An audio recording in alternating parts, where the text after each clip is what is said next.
राष्ट्रपति प्रेसिडेंट का नाम जो आपको आइडियल लगते हो या आपको लगता है कि हाँ है this one is the good. ऐसे तो everyone is the good, but एक होता है ना अकॉर्डिंग टू जिसकी आइडियोलॉजीज वगैरह वर्किंग स्टाइल पसंद आए।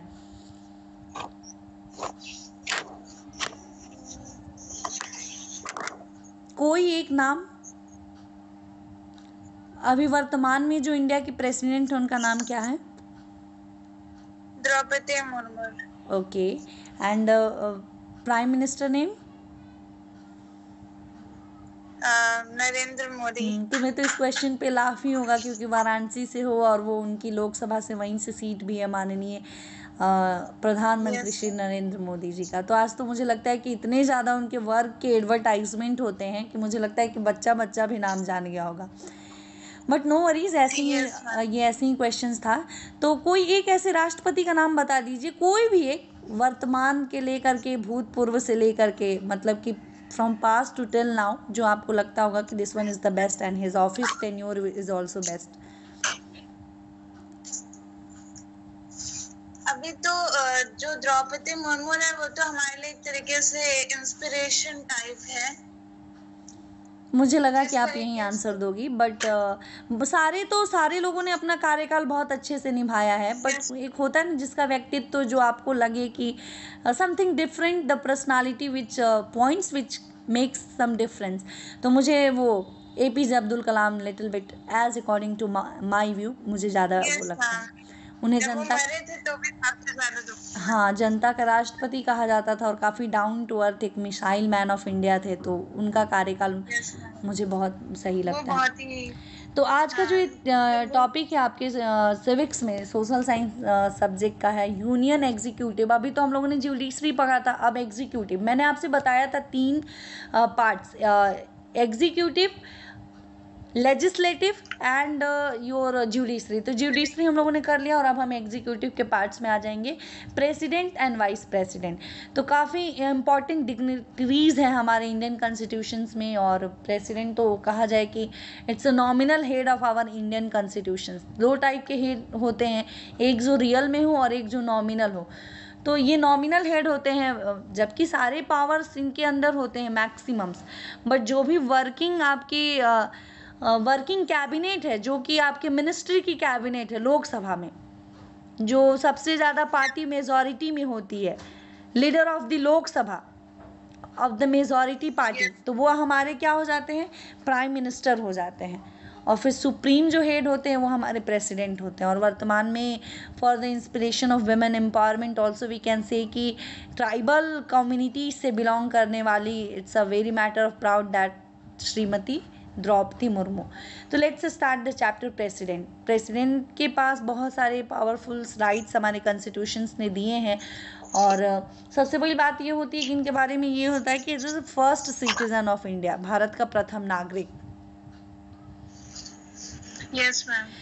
President. The executive power of the Indian Union is vested in the President. He exercises this power either directly or through all the officers of Union who are his subordinate in accordance with the constitutions.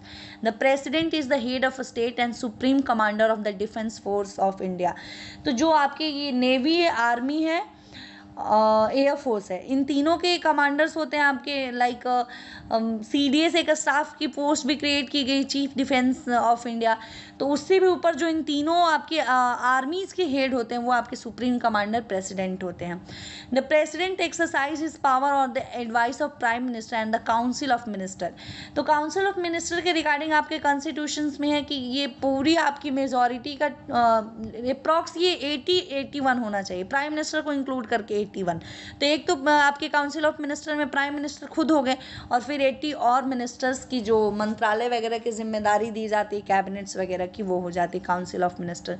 The constitutions provide that there shall be a council of minister with the prime minister at his head. The aid and advise the president in exercise of his and her function according to the 42th amendment act. It is necessary for the president to exercise his and her function in accordance with the advice of council of minister।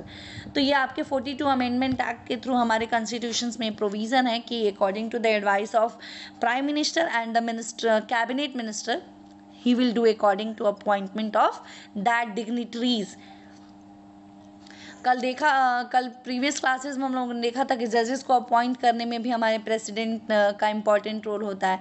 फिर various जो dignitaries post है, higher rank की post है, UPSC के chairman हो गए, even the prime minister को भी प्रेसिडेंट नॉमिनेट करते हैं। जो भी आपके लोकसभा में मेजॉरिटी ऑफ द पार्टी, जिस पार्टी को मेजॉरिटी वोट्स प्राप्त होते हैं उसका जो लीडर होता है वो प्राइम मिनिस्टर होता है, और फिर ये प्रेसिडेंट के थ्रू ये पोस्ट नॉमिनेट किया जाता है। A person shall be eligible, क्या क्या क्वालिफिकेशन होना चाहिए? A person shall be eligible for election as the president if he or she is a citizen of India, second has completed the age of 35 years, and the third is qualified for election as the member of the लोक सभा। तो ये 3 criteria होती है qualification of for elections.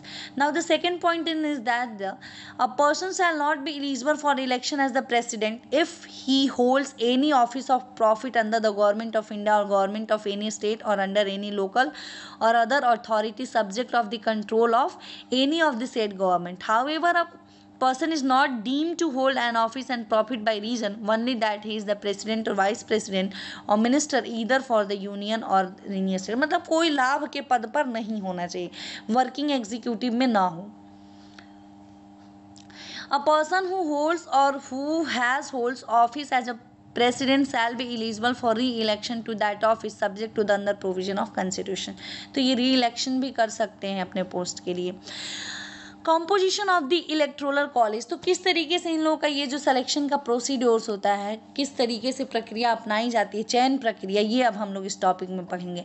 The president is elected indirectly by the members of electoral college consisting of, किस तरीके से इनकी इलेक्टोरल कॉलेज होती है, मतलब कि इनकी जो सिलेक्शन वाली, जैसे कि एमपीज एंड एमएलएस के लिए इलेक्शन होते हैं, डायरेक्टली पब्लिक पार्टिसिपेट करते हैं, बट प्रेसिडेंट का इलेक्शन है it's little bit different from the elections of Lok Sabha and Vidhan Sabha. तो इसमें क्या क्या क्राइटेरिया होती है और कौन से प्रोसेस होते हैं वो हम लोग समझेंगे। The elected member of both houses of parliament, कुछ तो आपके प्रेसिडेंट के द्वारा सीट्स जो होती हैं वो नॉमिनेटेड होती हैं, तो उन सबको छोड़ दिया जाता है। जो इलेक्टेड है, जो चुनाव लड़ करके जीते हुए प्रत्याशी हैं, दोनों सभा, राज्यसभा और लोकसभा के। And the second one, the elected member of legislative assembly of states including national capital territory of Delhi and the union territory of Puducherry. तो दिल्ली एंड पुडुचेरी आपका यूनियन टेरिटरी है, बट इनकी अपनी लेजिस्लेटिव है, विधानसभा है, इन दोनों आपके यूनियन टेरिटरीज में। अब तो जम्मू कश्मीर भी आ जाना चाहिए। तो आपका ये इनके जो है सारे इलेक्टेड मेंबर्स जो चुनाव जीत करके जीते हुए, वो सभी इसमें पार्टिसिपेट करते हैं। A president candidate will have to proposed by 50 members of electoral college MPs and MLAs। कम से कम 50 अनुमोदक, इसको हिंदी में वर्ड बोला जाता है, मतलब 50% should be in her support, जो भी नाम दिया जाएगा कैंडिडेट का। And second by the another 50 members। Earlier the requirement of 10 proposers and 10 seconders, this was increased by an ordinance promulgated in the June 1997 that became an act of parliament on August 29, 1997.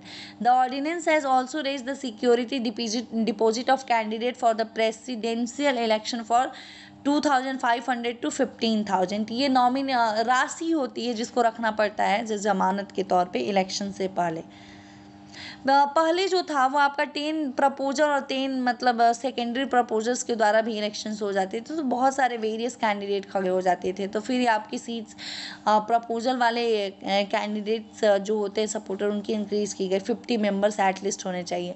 The election of the president is held in accordance with the system of proportional representation by the mean of single transferable vote and voting at such election is by secret ballot. तो जैसे कि एक ballot paper होता है, छोटा छोटा paper होता है, उस पर ये सीक्रेट बैलेट्स के थ्रू वोटिंग होती है, और इस वोटिंग प्रोसेस को सिंगल ट्रांसफरेबल वोट, एकल संक्रमणीय पद्धति in Hindi we say that term.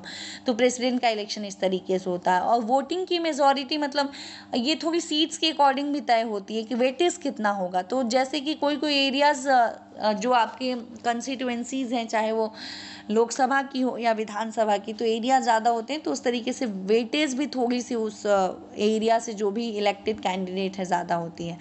मतलब इट्स नॉट ईजी प्रोसेस, काफ़ी ये एक प्रोसेस पूरा वेल डिफाइंड स्ट्रक्चरल प्रोसेस होता है. It's not the easy election कि गए वोट दे दिए, नथिंग लाइक दैट. ईवीएम वगैरह नहीं है, बैलेट से वोटिंग होती है. मैनर ऑफ इलेक्शन किस तरीके से होता है. There is uniformity in a scale of representation in different state as far as possible. मैंने आपसे कहा कि ये सीट्स के अकॉर्डिंग ये वोट जो होती है ना पर्टिकुलर आपके जो सिलेबस में नहीं है. ये सिलेबस में नहीं है तो फिर कहाँ से हम लोग करना है. Reason for indirect election. Yes ma'am. तो ये क्योंकि देखिए डायरेक्ट पब्लिक प्रेसिडेंट के इलेक्शन में पार्ट नहीं लेती. कभी आपने ऐसा सुना है कि राष्ट्रपति के चुनाव के दिन आ गए और हमें वोटिंग करना है. कोई पब्लिक डायरेक्टली पार्टिसिपेट नहीं करती. जो हमारे रिप्रेजेंटेटिव होते हैं, हमारे एमएलएज और हमारे एमपीज, वो पार्टिसिपेट करते हैं. तो ये एक तरीके से इनडायरेक्ट पब्लिक का रिप्रेजेंटेशन हुआ क्योंकि एमपीज और एमएलएज भी तो हम ही सेलेक्ट करते हैं. दे आर आवर रिप्रेजेंटेटिव और वो लोग फिर किसका सिलेक्शन करते हैं, प्रेसिडेंट का. तो क्या रीज़न क्या है उसके पीछे. If the president was to be elected directly by the people, he could become a rival center of power on the council of ministers. This would be against the parliamentary system with the ministerial responsibility. At the Pandit Jawaharlal Nehru said in the Constituent Assembly, we could not have a direct elected president and not give him real power. तो एक तरीके से अगर ये direct election हो जाए तो there should be a mess up हो जाएगा. एवरीवन वांट, जो भी मिनिस्ट्री में रहेगा कि I should hold this post. भाई हायर डिग्निटरीज है, एवरीवन हैव सम डिज़ायर. तो फिर एक जवाहरलाल नेहरू ने कॉन्स्टिट्यूएंट संविधान सभा में ये बात रखी कि we can't do direct election of the president. Second point is that since the membership in two houses of parliament was likely to be dominated by one party, election of president merely by a majority of members of the union parliament could make him a nominee of the ruling party like the prime minister, such as president could not represent the constituent state and the union. और second बात ये है कि अगर ये आपकी direct elections हो जाएगी तो इट मे बी पॉसिबल कि जो भी आपकी लोकसभा में मेजॉरिटी ऑफ द मेंबर्स जिस पार्टी के हों तो फिर उधर से ही प्रेसिडेंट इलेक्शन के लिए भी कैंडिडेट मिले. तो एक फेयर इलेक्शन रहे इस तरीके से. तो दूसरा ये भी रीज़न है आपके इनडायरेक्ट सिलेक्शन का. Third point is that the president is elected by the electoral collage. In India the electoral collage consist of elected member of to houses of parliament and legislative assembly of state. Article 54 में यह प्रावधान है. Such as the electoral college should make the president the elected representative of whole nation with the clear voice given the state as well as. तो इसमें ये बात है कि जो हमारे रिप्रेजेंटेटिव है they are pointing out our voice in the parliament and in the legislative assembly. So if they are participating in this election, it means कि indirectly the public is participating in the election of the president. Oath of office. Before entering upon his office, the president take as oath in the presence of the chief justice of India or in the absence of senior most judge of the supreme court. अगर CJI नहीं है तो उस case में senior most जज जो होंगे supreme court के वो राष्ट्रपति को शपथ दिलाएंगे अपने पद की. तो president will take their oath before entering his office. The CJI will take this charge. CJI Chief Justice of India, or if he is absent or there should be some reason he is not present there, then the senior most judge of the Supreme Court will take this responsibility. And the second most point is discharge the function of the President of India, and the third one is preserve, protect and defend the constitutions of the India and the law. So these are the oath. And the third one is devote himself or herself in the service and well-being in the people of India. कि वो अपने आप को पूरी तरीके से भारत और भारत देशवासियों के हित के लिए क्या करेंगे, समर्पित कर देंगे. टर्म ऑफ ऑफिस मतलब कि उन लोगों का कार्यकाल क्या है. The president shall hold office for a term of 5 years from the date on which he or she is enter in his or her office and he shall continue the hold office notwithstanding for the expiry of his and her term until his and her successor taken charge. तो वो तब तक अपने पद पर बने रहते हैं जब तक कि अगले राष्ट्रपति का पूरी तरीके से चुनाव हो नहीं जाता. Vacations of office. The president may submit his or her resignation letter to the vice president in order to resign his and her office. Such resignation will be communicated by the vice president and the speaker of the Lok Sabha. तो जब उन्हें resign करना होगा तो vice president को अपना resignation letter सौंप देंगे और that resignation should be discuss और communicated vice president or the speaker of the लोक सभा. Clear. The president may The president may for the violation of the constitution be removed from the office by the process of impeachment. तो previous class में आपने judiciary में देखा था कि CGI के लिए कौन सा प्रोसेस फॉलो होता था, impeachment. 2/3 of the majority MPs का क्या मिलना चाहिए, सपोर्ट मिलना चाहिए इन बोथ द हाउसेज. तो यही प्रोसेस भी फॉलो होता है राष्ट्रपति को भी उनके पद से हटाने के लिए. इंपॉर्टेंट टर्म है इम्पीचमेंट, क्वेश्चन आस्क किए जा सकते हैं एग्जाम में, इसका डाउट क्लियर रखिएगा. Procedure for impeachment of the president. Next topic मिल भी गया कि इम्पीचमेंट की क्या क्या प्रक्रिया होती है राष्ट्रपति के, महाभियोग इसे बोला जाता है in Hindi. When a president is to be impeached for the violation of constitution, either house of parliament can level the charge as follow. किसी भी सदन में आपके मतलब आप लेफ्ट हो गए हो, मुझे भरोसा है कि आप मेहनती हो, तो आप बहुत अच्छे से अपनी चीज़ों को कवर अप करोगे. और मैं प्रार्थना भी करूँगी कि मेरी दीपाली बहुत अच्छा करे अपने रिजल्ट्स में. प्रेशर लेके नहीं करना है, खुशी खुशी करना है. चलिए, ये वॉयलेशंस हम लोगों ने हाँ ये देख लिया कि कैसे कैसे मतलब अगर वैकेंट होती है उनकी पोस्ट तो किस केस में होती है. या तो ऑन द ड्यूटी कुछ ऐसे अनटुवर्ड्स हैपेंस हो जाए, लाइफ एंड डेथ का इशू रहे. और द सेकेंड वन इज़ कि या तो वो खुद से रिज़ाइन दे दे अपने पोस्ट से. प्रोसीड्योर, इम्पीचमेंट के प्रोसीड्योर पे हम लोग थे कि किस तरीके से महाभियोग किया जाता है, मतलब उनको उनके पोस्ट से हटाने के लिए जो प्रोसेस होता है उसे ही इम्पीचमेंट बोला जाता है. When a president is to be impeached for the violation of the constitution, either house of the parliament can level the charge as follow. तो दोनों पार्लियामेंट के किसी भी हाउस में ये इम्पीचमेंट प्रोसेस शुरू किया जा सकता है, ईदर इन लोकसभा और in Rajya Sabha. Resolution which is moved at the least 14 days notice in writing signed by not less than 1/4 of the total numbers of the members of the house. तो आपका 14 दिन पहले ये notice में देना पड़ता है, संज्ञान में देना पड़ता है, और कम से कम कितने मेंबर्स का साइन होना चाहिए, 1/4 ऑफ द मेंबर्स जो भी हाउस है इधर इन लोकसभा और राज्यसभा, तो 1/4 मेंबर का साइन होना चाहिए. And the second was the resolution is passed by the majority of not less than 2/3 of the total membership of the house. तो दोनों सदन के जितने भी मेंबर्स हैं कम से कम 2/3 मेजोरिटी से ये रिजोल्यूशन सपोर्ट होना चाहिए. The second point is when a charge has to be preferred by either house of the parliament, the other house will investigate the charge and the president has the right to appear and to be represent at such an investigation. तो जांच वगैरह प्रक्रिया होगी और फिर राष्ट्रपति को भी उसमें सहयोग करना पड़ता है for the purpose of investigation.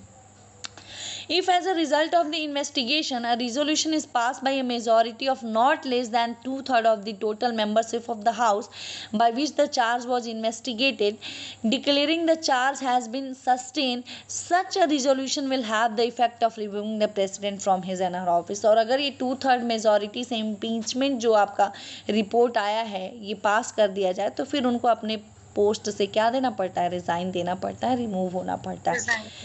Power of the president of the India काफ़ी इंपॉर्टेंट है, इसमें जो भी पावर है क्वेश्चंस एग्जाम में बन सकते हैं आपके.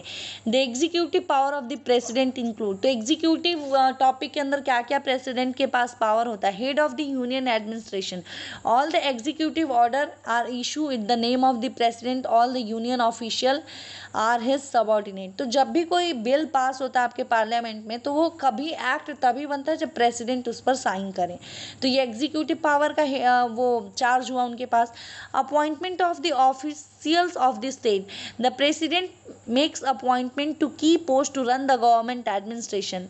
ही and she appoints, prime minister क्या क्या अपॉइंटमेंट करते हैं ये लर्न होना चाहिए आपको, एमसीक्यू में भी पूछेगा, लाइफ टाइम के लिए इंपॉर्टेंट है.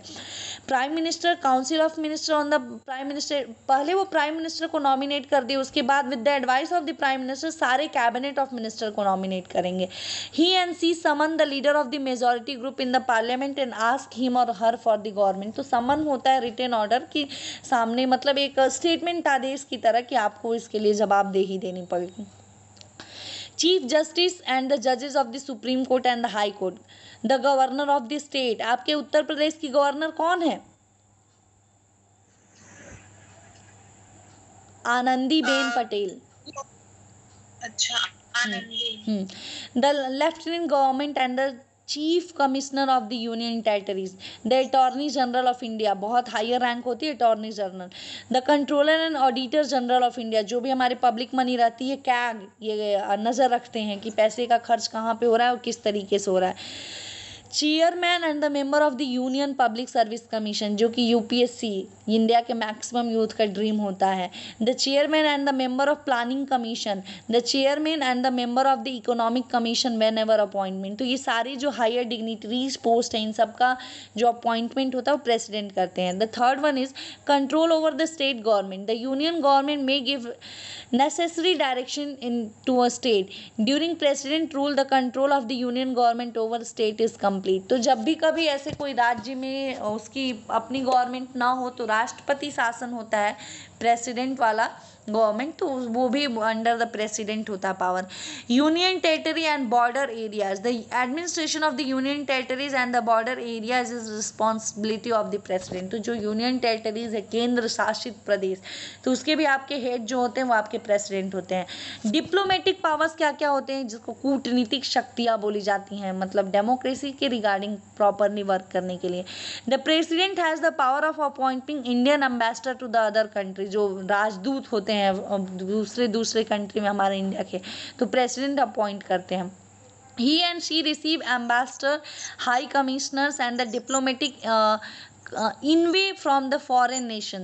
And the third one is all treaty and international agreement are concluded with the name of the president। जितने भी अंतर्राष्ट्रीय समझौते होते हैं वो सारे प्रेसिडेंट के नाम से होते हैं। फोर्थ वन जी, the president represent India in the international conferences. तो जो भी हायर कॉन्फ्रेंसेस होती हैं तो हमारे जो इंडिया के रिप्रेजेंटेटिव होते हैं वो प्रेसिडेंट होते हैं। लेजिस्लेटिव पावर क्या होता है, addresses session of parliament, the president addresses both houses of parliament assembled together for the first session after general election of the Lok Sabha and the commencement of the first session of each year। In this address he or she lays emphasis on the internal and external policies of the government। the president has the power to address either house of parliament or joint sitting at any time। तो जब भी ये सरकार का चुनाव होता है ना, जब इलेक्शंस के बाद जब न्यू गवर्नमेंट होती है तो दोनों सदनों की जो ज्वाइंट सेशन होती है तो उसके भी अध्यक्षता आपकी प्रेसिडेंट करते हैं। और हर साल में जब आप एक फाइनेंशियल ईयर कंप्लीट होने से पहले भी ये राष्ट्रपति का अभिभाषण होता है, जिसमें प्रेसिडेंट आपके जितने भी गवर्नमेंट की पॉलिसीज़ है तो उसके इंटरनल एंड एक्सटर्नल बेनिफिट को क्या करते हैं, एक्सप्लेन करते हैं। Message to parliament, he or she has power to send message to either house of the parliament either in the regard or any pending bill or any other matter. तो किसी भी important matter के regarding ये questions पूछ सकते हैं कि ये मैटर अभी तक ये बिल पास क्यों नहीं हुआ, क्यों ये इतनी देर तक रुका हुआ है।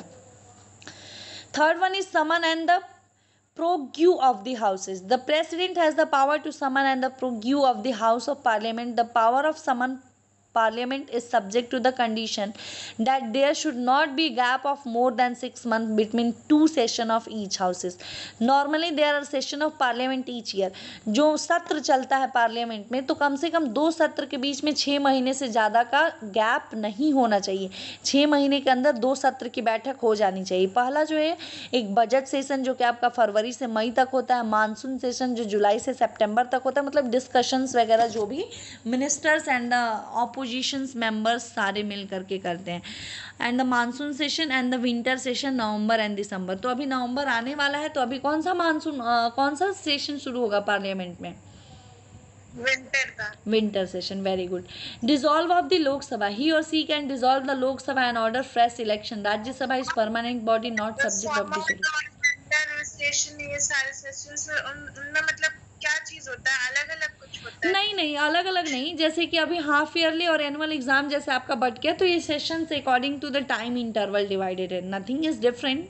प्रोसीडिंग होती है जो भी आपकी पार्लियामेंट की होती है, बिल्स वगैरह पास होते हैं, डिस्कशंस होती हैं, चर्चाएं होती हैं, यही तो होता है। मीटिंग होती है जिसमें सारे जो आपके ऑपोजिशन पार्टी के एमएलएज हैं वो भी पार्टिसिपेट, एमपीज आते हैं और आपके रूलिंग पार्टी के भी रहते हैं। जो अब आता तो है संसद टीवी पे लोकसभा और राज्यसभा की कार्रवाई, proceeding of Lok Sabha and Rajya Sabha. Nomination dissolve मतलब कि कभी अगर प्रधानमंत्री अपने पद से इस्तीफा दे दे या फिर कुछ ऐसी चीज़ें हों कि वो अपना मेजॉरिटी ना, रिजाइन ले लें। हाँ, मेजॉरिटी भी ना प्रूव कर पाए, तो उस केस में डिसॉल्व कर देना मतलब कि लोकसभा को भंग कर देना, फिर से चुनाव कराने के लिए आदेश भी आपका राष्ट्रपति पारित करते हैं। Nomination of the members, the president nominate 12 member of Rajya Sabha from among person having special knowledge or practical experience in this matter. कौन कौन से मैटर से सिलेक्शन होते हैं? जैसे सचिन तेंदुलकर आपके राज्यसभा के सांसद बने, जो अभिनेत्री रेखा हैं वो थी, और भी बहुत सारे, अभी सुधा मूर्ति बनी है जो कि लिटरेचर से हैं। तो literature, science, art and social services field से जो लोग बहुत अच्छा कर रहे होते हैं अपने बैकग्राउंड में, तो फिर प्रेसिडेंट के पास पावर है कि उनको नॉमिनेट कर देते हैं। राष्ट्रपति भवन जो देख लीजिए काफ़ी खूबसूरत होता है और बहुत हिस्टोरिकल और एज वेल एज प्रेजेंट में भी बहुत इंपॉर्टेंट एक मॉन्यूमेंट्स है इंडिया के लिए। तो essence of the bill, no bill can become a law without the assent and the signature of the president. Once a bill is pass by the both the house it is sent to the president for his and her approval. The president may give his and her assent or withhold a bill or send it back to the houses. तो उस cases में तीन possibility, या तो president sign कर दे वो law बन गया, या तो उसको होल्ड कर ले, या तीसरा कि उसको दोबारा मतलब कंसिडरेशन के लिए भेज दे कि आप लोग एक बार इसको देख लीजिए, इसको फिर से डिस्कस करके कुछ कुछ चेंजेस कर लीजिए। However if the bill is pass again in the same form he or she has to give his and her assent to the bill. और अगर बिल में उन्होंने तो अपने तरफ से भेज दिया वापस कि आप लोग एक बार इस पर डिस्कस कर लीजिए, और वापस से आपके दोनों सदनों ने यानी कि both houses Lok Sabha and Rajya Sabha ने as it is without any changes अगर उस बिल को भेज दिया राष्ट्रपति के पास, प्रेसिडेंट के पास, तो फिर उनको साइन करना पड़ता है। Usually the houses examine the recommendation of the president. और ऐसे प्रैक्टिकली आप देखो तो जो प्रेसिडेंट रिकन्सिडरेशन के लिए भेजते हैं बिल को कि आप लोग इसमें देख लीजिए, तो हाउसेज जो है वो ध्यान रखते हैं कि हाँ प्रेसिडेंट के इस रिकमेंडेशंस को एक बार ध्यान दे करके डिस्कशन कर लिया जाए। Promulgate ordinance under the article 1, 2, 3 important question भी आ सकते हैं इससे। The president can promulgate an ordinance which has the same state as the act of parliament. The president may withdraw the ordinance at any time. The power of promulgate an ordinance is subject to the following condition. Ordinance मतलब कि जब कोई ऐसा मतलब अभी monsoon कोई सत्र नहीं चल रहा है, कोई सेशन नहीं चल रहा है और कुछ ऐसे इंपॉर्टेंट लॉज अगर बनाने हैं, तो जब आपका सेशन चलेगा पार्लियामेंट में तभी तो बिल पास होगा दोनों हाउसेज में और वो राष्ट्रपति उस पर सिग्नेचर करेंगे। तो जब कुछ ऐसे इंपॉर्टेंट कुछ बिल्स जो हैं वो बनाने हैं और हमारा पार्लियामेंट में कोई सेशन ना चल रहा हो, तो उस केसेस में प्रेसिडेंट ये अपने ऑर्डिनेंस पावर का यूज करते हैं और फिर वो मतलब कि उनके आदेश के अनुसार वो लॉ बनता है। लेकिन वो 6 महीने के अंदर पास कराना पड़ता है, फिर वो उसकी प्रक्रिया होती है और प्रेसिडेंट इस अपने ऑर्डिनेंस को किसी भी टाइम विदड्रॉ कर सकते हैं। कंडीशन क्या क्या है? The president must be satisfied that the circumstances make it necessary for him or her to take immediate action. तो प्रेसिडेंट को ये एश्योर होना पड़ेगा कि ये इमीडिएट एक्शन मुझे इस टॉपिक पर लेना जरूरी है। Second is an ordinance can be promulgated at the time when the both houses of Parliament are not in session. However if one house is in session there is no bar in issuing of ordinance. तो दोनों houses जब session में ना हो, न लोकसभा न राज्यसभा, तभी ये अपने ऑर्डिनेंस पावर का यूज कर सकते हैं। अगर इन दोनों में से कोई एक भी हाउस सेशन में है तो फिर ये ऑर्डिनेंस पावर का यूज नहीं कर सकते हैं। The ordinance so promulgated should be laid before the house of parliament when there is reassemble. If the parliament does not approve the ordinance it lapses. तो जब सत्र होगा, सेशन होगा, तो फिर उसे एज अ बिल की तरह ही पूरी तरीके से पास होना पड़ेगा। अगर आपकी पार्लियामेंट नहीं करती तो वो लैप्स हो जाता है, मतलब कि फिर नहीं रह जाता उसका existence. If an ordinance is not disproved, it will automatically cease to operate in a 6 week of the date of parliament reassemble। तो जब भी आपका पार्लियामेंट्री सेशन होगा तो विद इन द 6 वीक उसे फिर पूरी तरीके से एक जो एक्ट जो बनने की प्रक्रिया होती है उसकी से गो थ्रू होना पड़ता है, और अगर वो नहीं हो पाता है तो फिर 6 महीने के अंदर वो अपना लैप्स कर जाता है। And the fourth one is the ordinance lapse if it is replace by the act of the Parliament. तो अगर वो एक्ट बन गया तो फिर तो कानून ही बन गया।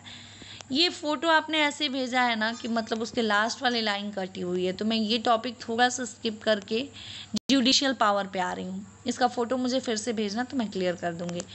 जुडिशियल मतलब कि न्यायिक अधिकार। तो इन केसेस जब आपने देखा कि एक प्रोसेस होता है कि सुप्रीम कोर्ट से हाई कोर्ट नहीं सॉरी, एक्सट्रीमली सॉरी, आपका हाई कोर्ट से सुप्रीम कोर्ट जाता है अपील करने के लिए, डिस्ट्रिक्ट कोर्ट से हाई कोर्ट और हाई कोर्ट से सुप्रीम कोर्ट अपील किया जाता है। तो इन केसेस अगर आपका सुप्रीम कोर्ट किसी को फांसी वगैरह की सज़ा दे दिया किसी क्रिमिनल को, तो राष्ट्रपति के पास क्षमा याचिका जब जाती है, अगर उनको लगता है जो भी विक्टिम है कि मतलब he is feeling very sorry for the crime he had done, तो उसको लगता है कि मुझे मतलब फांसी की सज़ा ना दे करके उसे उम्र कैद की सज़ा में कन्वर्ट कर दिया जाए उनके पनिशमेंट को। तो ये सारे राइट्स आपके जुडिशरी राइट्स हैं जो कि प्रेसिडेंट के पास होते हैं।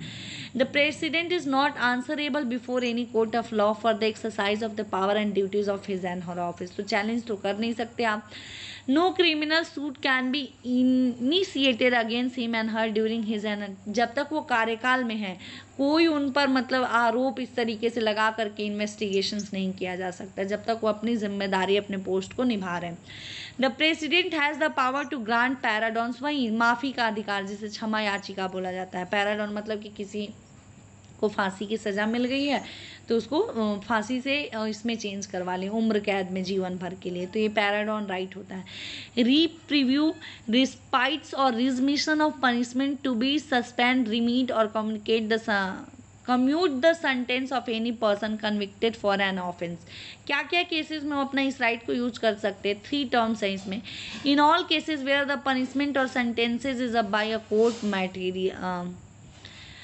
court martial, in all cases where the punishment or the sentence is for offense against any law relating to the union and concurrent list, and the third one is all cases where there is a death and sentence। तो ये फांसी वगैरह की सज़ा मिल जाए या कुछ ऐसा ऑफेंस उन्होंने किया है जिसके लिए काफ़ी सख्त क्या बोले संगीन जुर्म, तो इन सारे केसेस में प्रेसिडेंट को पैराडॉन पावर क्षमा याचिका को कंसीडर, अब वो अपना मतलब according to thought and the conditions उन्हें लगेगा कि हाँ याचिका को स्वीकार किया जाए तो फिर वो स्वीकार करेंगे। Discretionary power, the president of India enjoys certain discretionary power. There are certain gray areas where president may have to use his and her wisdom and judgment there are, जहाँ पे वो अपने बुद्धि विवेक का इस्तेमाल करके डिसीजन ले सकते हैं। अभी तक जितने भी मैंने आपको कॉन्सेप्ट पढ़ाया उसमें जहाँ पे कभी CGI से रिकमेंडेशंस ले सकते थे, एडवाइस प्रेसिडेंट से ले सकते थे, तो कुछ कुछ ऐसे भी कंडीशंस है जहाँ पे प्रेसिडेंट अपने थॉट्स का यूज़ कर सकते हैं। Appointment of the prime minister in a situation when there is no single party commands the clear support of the majority of the Lok Sabha members and there is a hung parliament. This is because the president cannot appoint the new prime minister on the advice of the outgoing prime minister who may have lost the election or support of the house। मान लीजिए कि कभी प्रधानमंत्री जी ने अपना बहुमत नहीं साबित कर पाए सदन में और लोकसभा भंग हो गई है और कोई भी पार्टी को मेजॉरिटी वोट नहीं मिली है, 272 से ज़्यादा सीटें नहीं मिली हैं कि वो अपना प्राइम मिनिस्टर सेलेक्ट कर सके, किसी भी पार्टी को majority of the vote in the election of Lok Sabha नहीं मिला है, तो उस केसेस में प्रेसिडेंट के पास अपना डिस्क्रिमिनेशनरी पावर यूज करके किसी एक ऐसे पर्सन को, मान लीजिए किसी पार्टी को 250 वोट मिले हैं और किसी को 210 मिले हैं, तो ज़्यादा चांसेस है कि प्रेसिडेंट 250 जो इनकी पार्टी उसके लीडर को अपॉइंट करे एज अ प्रेसिडेंट, और फिर वो क्योंकि उनके पास तो 250 मेंबर्स का तो सपोर्ट है ही और कुछ हो सकता है कि दूसरी पार्टी भी उनके साथ कोलिशन कर ले, सपोर्ट कर दे, अपना समर्थन दे दे, तो प्रेसिडेंट उनको नॉमिनेट तो कर दे, अपॉइंट तो कर देंगे प्राइम मिनिस्टर की पोस्ट के लिए, बट जब वो लोकसभा की कार्रवाई शुरू होगी तो फिर उनको अपना मेजॉरिटी क्या करना पड़ता है, साबित करना पड़ता है। तो हो सकता है कि अपनी मेजॉरिटी साबित कर दें, 250 तो उनके खुद के हैं और किसी और पार्टी ने अगर उनको अपना समर्थन दे दिया तो। क्लियर क्लियर और any doubt you have? You are not audible. Should I move further?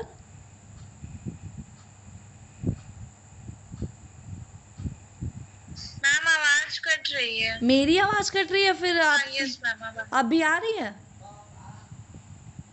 Yes ma'am, भी थोड़ी देर पहले एकदम नहीं आ रही थी। अच्छा, तो मैं आपसे ये पूछ रही थी कि ये क्लियर हुआ या any doubt? No ma'am.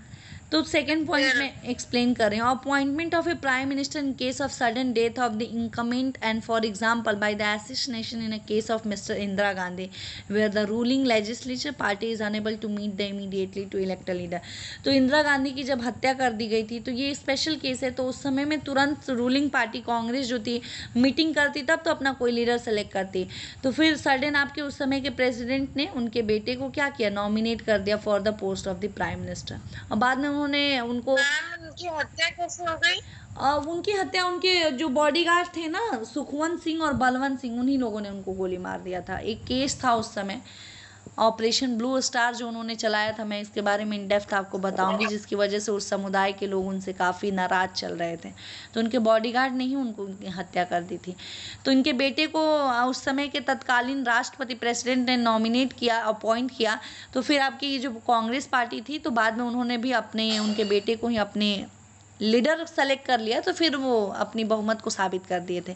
When the ruling party who had lost majority support in Lok Sabha or when a vote is no confidence may have been pass against it recommends the president to dissolve the Lok Sabha, then it is the discretion of the president to either dissolve the house or ask another party to prove its majority on the floor of the house। तो उस समय भी अपना विवेक का इस्तेमाल करते, जैसे अटल बिहारी वाजपेयी बहुमत साबित नहीं कर पाए थे, नो कॉन्फिडेंस मोशन पास हो गया था, तो मेजॉरिटी ऑफ वोट उनको नहीं मिल पाया था, तो उनकी सरकार क्या हुई थी, गिर गई थी और लोकसभा डिसॉल्व हो गई थी।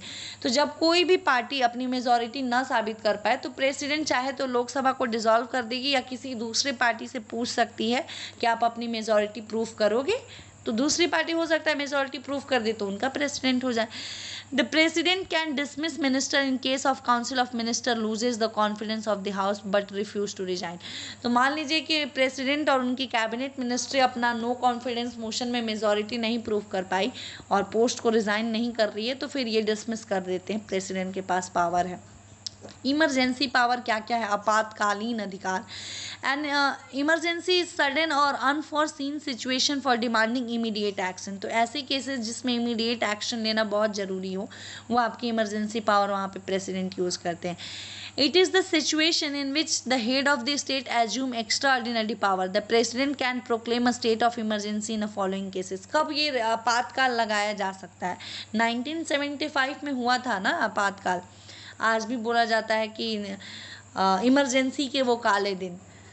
मैं सुन रही थी कुछ उसके लेक्चर की, किस तरीके से व्यापक पैमाने पर नसबंदी अभियान वगैरह चलाया गया था, प्रेस रिपोर्टर की फ्रीडम ले ली गई थी, आप अपने मन से कुछ नहीं पे न्यूज़पेपर में रिलीज़ कर सकते हो प्रेसेज, और मेंबर्स ऑफ ऑपोजिशन बहुत ज़्यादा की संख्या में अरेस्ट किए जा रहे थे। तो एक तरीके से इमरजेंसी में जो सिटीजनशिप के जो आपके राइट्स हैं ना, वो आपको नहीं मिल पाते।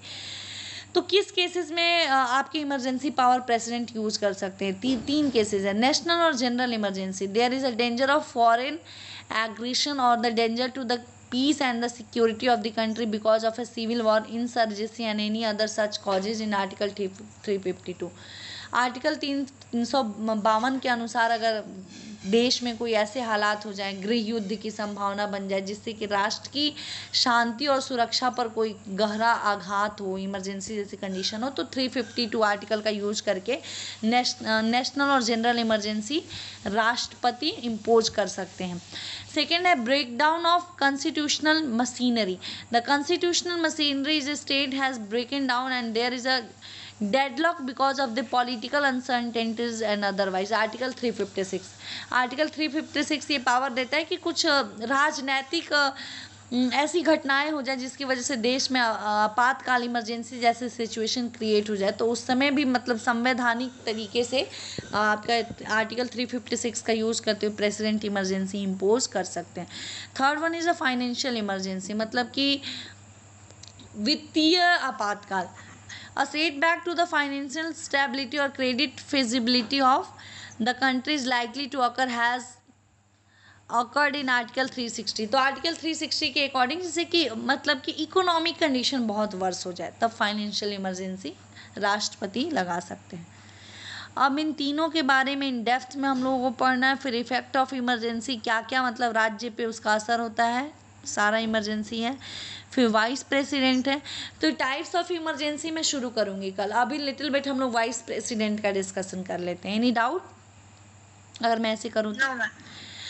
क्योंकि उसके बारे में डेप्थ है तो वो मैं तीनों अभी भी क्लियर कर दूंगी, बट उसको मैं बहुत अच्छे से क्लियर करना चाहती हूँ आपको। तो मैं चाहती हूँ कि लिटिल बिट आपको इंट्रोडक्शन दे दूँ वाइस प्रेसिडेंट के लिए। तो वाइस प्रेसिडेंट पोस्ट के लिए आप क्या क्या जानते हो, आप पहले मुझे बताओ।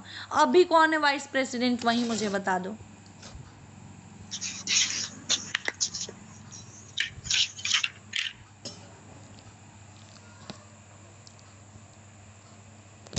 कौन है अभी?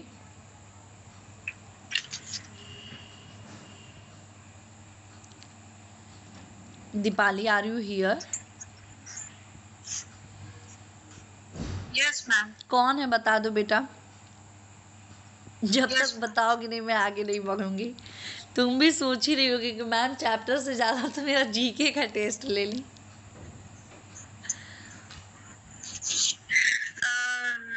जगदीप धनखड़। कहाँ से देख रही हो, सामने के पेज से? नो मैम, बुक में था। हाँ तो यही तो सामने के पेज पे तो जो पीडीएफ ओपन है उसी में नीचे जयदीप धनखड़। हाँ तो ये अभी हमारे वर्तमान में उपराष्ट्रपति पद को सुशोभित कर रहे हैं। उपराष्ट्रपति भी राष्ट्रपति के बाद काफ़ी इंपॉर्टेंट पोस्ट होता है हमारे इंडिया में। तो let's start. Article 63 stipulates that there shall be a vice president of India. तो आर्टिकल 63 इस बात की पुष्टि करता है कि वाइस प्रेसिडेंट पोस्ट भी उपराष्ट्रपति का हमारे कंट्री में होना चाहिए। क्वालिफिकेशन क्या होना चाहिए? Person shall be eligible for election as the vice president if he and she a citizen of India has completed the age of 35 years, same as the for the election of president, is qualified for election of a member of council of state। तो अगर वो council of state के member का election लड़ने के लिए qualified है तो फिर वो आपके वाइस प्रेसिडेंट पद को सुशोभित करेंगे। और कुछ टर्म होते हैं, दिवालिया ना हो, मतलब ऐसे फाइनेंशियल एकदम ही स्थिति बहुत बुरी भी ना हो। A person shall not be eligible for the election as the vice president if he and she holds any office of profit under the government of India and the government of any state or under any local other authority subject to the control of any the said government। तो कोई भी profit वाले post पर ना हो, इन means की government के higher rank के किसी पोस्ट वगैरह पे ना हो। तो आप देखना ना कि बहुत से सिविल सर्वेंट रिजाइन दे दे के पॉलिटिक्स में आते हैं इलेक्शन फाइट करने के लिए। Election. An electoral college consisting of the members of both the houses of parliament elect the vice president. The election is held in accordance with the system of proportional representation by means the single transferable vote. The each nomination paper should be proposed by at least 20 electors and the another 20 electors should the second the same. Earlier the requirement was 5 proposer and 5 seconder। तो पहले क्या था कि ये इसमें 5 लोगों का support होना चाहिए, तो इससे कैंडिडेट की संख्या इंक्रीज हो जाती थी। तो फिर ये अमेंड करके 20 रखा गया। और राष्ट्रपति के केस में 50 सपोर्टर्स थे एंड 50 सेकेंडरी सपोर्टर्स थे। Yes. और इनमें 20 है उनकी संख्या। और similar process single transferable vote वाला है। वोट की मेजॉरिटी और वोट की वेटेज अकॉर्डिंग टू द वो किस कंस्टिट्यूएंसी से बिलोंग कर रहे हैं, कितना बड़ा एरिया है, कितने पब्लिक उनके अंडर में, उसके अकॉर्डिंग डिसाइड होगा। Oath of office. Before entering upon his and her office vice president oath takes an oath before the president or the some person appointed by his and her behalf of him and her bear true faith and allegiance to constitutions of India। मैं संविधान की शपथ लेता हूँ dash dash dash की मतलब पूरी सत्य निष्ठा भाव से इसमें श्रद्धा रखूंगा और देश की सेवा करूंगा। कुछ ऐसी लाइन्स आती है ना जब इलेक्शन के बाद, तो आपने सुना ही होगा। Yes, ma'am. Faithfully discharge of his duty and term of office। तो the vice president shall hold office for the term of 5 years from the date on which he or she enter upon his office। तो 5 साल का इनका कार्यकाल होता है। he or she may be by writing address to the president resign his and her office। तो ये अपना रेजिग्नेशन लेटर प्रेसिडेंट को लिखेंगे अगर इनको रिजाइन देना होगा अपने पोस्ट से। तो such resignation will be communicated by the president of and the speaker of the Lok Sabha। he or she may be violation of the constitution be removed from the office by the process of impeachment। तो अगर ये भी कुछ ऐसा constitution के rules को violet करते हैं तो इनको impeachment प्रोसेस के थ्रू अपने पोस्ट से हटाया जा सकता है।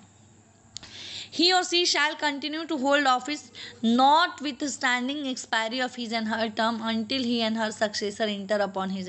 तो जब तक नए उपराष्ट्रपति का चुनाव हो करके वो अपने पदभार को ग्रहण नहीं कर लेते तब तक ये लोग चार्ज में रहते हैं. पावर एंड फंक्शंस, क्या क्या पावर है. चेयरमैन ऑफ द राज्यसभा, तो राज्यसभा में ये लोग सभापति होते हैं. आप देखना राज्यसभा की कार्रवाई उसमें आते हैं on the chair. The Vice President of Indian Union act as the ex officio chairman of Rajya Sabha. In this capacity, he or she regulate debates and proceeding of the houses and decide the order of speeches. He or she decide the admissibility of the resolution of the question. He or she may be suspend or adjourn the business of the house in a case of grave disorder. He or she issue direction of the chairman of the various committee in all matters relating to their working. तो ये राज्यसभा के ये लोग chairperson होते हैं. तो राज्यसभा की कार्रवाई अच्छे से चले, सुचारू ढंग से चले, संवैधानिक तरीके से करे चले, ये इंश्योर करते. डिबेट्स वगैरह होते हैं राज्यसभा में भी कि हाँ कुछ लोग सपोर्ट करते हैं, बिल वगैरह पे चर्चाएं भी होती हैं.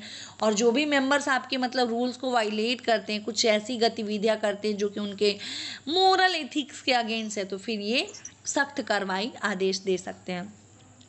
The vice president get no salary as the vice president. Whatever is paid to him is only the capacity of the chairman of Rajya Sabha. In the absence of deputy chairman who is elected by the member of Rajya Sabha heads the Rajya Sabha. तो इनको इनकी salary chairperson of the Rajya Sabha के लिए मिलती है. और in case अगर वो ना रहे तो उस जगह पे डिप्टी चेयरमैन राज्यसभा उस पोस्ट को सुशोभित करते हैं. Taking over as the president. The vice president takes over the office of the president under the following situation. अगर राष्ट्रपति न रहे कि मतलब कि कुछ ऐसी घटना हुई है तो किस किस कंडीशन में उपराष्ट्रपति राष्ट्रपति का कार्यभार संभाल सकते हैं. In what situation the vice president can take the charge of the place of president. तो क्या क्या कंडीशन होंगे. पहला कि डेथ ऑफ द प्रेसिडेंट, राष्ट्रपति की उनके कार्यकाल के दौरान क्या हो जाए, मृत्यु हो जाए, उस केसेस में इनको चार्ज लेना पड़ेगा. रेजिग्नेशन, अगर उन्होंने दे दिया अपने पद से इस्तीफा, रिमूवल हो चुका इम्पीचमेंट के through.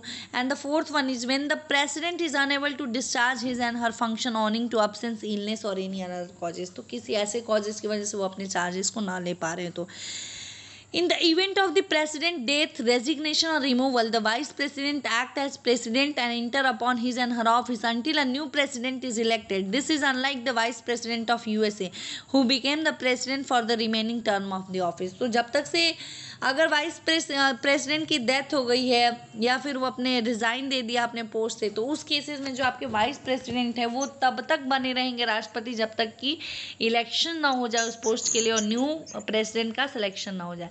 The vice president is the second head of union executive. He is also the ex official chairman of the Rajya Sabha union legislature. Thus he has two distance separate office. The dual capacity one of the unique feature of the Indian constitution. तो अब हमारा सिर्फ रह जाएगा आपको explain करना emergency के in depth में और एक और पेज जो आपने क्लियर नहीं भेजा, बस यही. तो ये चैप्टर कंप्लीट हो जाएगा. तो कल मुझे लगता है 20 मिनट और लगेंगे, ये चैप्टर कंप्लीट हो जाएगा तो हम लोग फिजिक्स शुरू कर देंगे. यस मैथ्स भी करना है. मुझे वो तरीका आपको बताना है ईजीएस्ट वे में. So do not worried. आपको डाउट हो तो हम मुझसे पूछना. मैं खुद ही उस पर सोच रही हूँ कि कौन सा ऐसे तरीके से बताऊँ कि जो आप इजीली समझ सको. जैसे हम लोगों ने टेबल निकालना सीख लिया था तो इनवर्स एंगल कैसे फाइंड आउट करें उसका भी ईजीएस्ट वे में सोच रही हूँ, आपको बता दूंगी. Any more doubt you have that chapter we have completed today? No ma'am.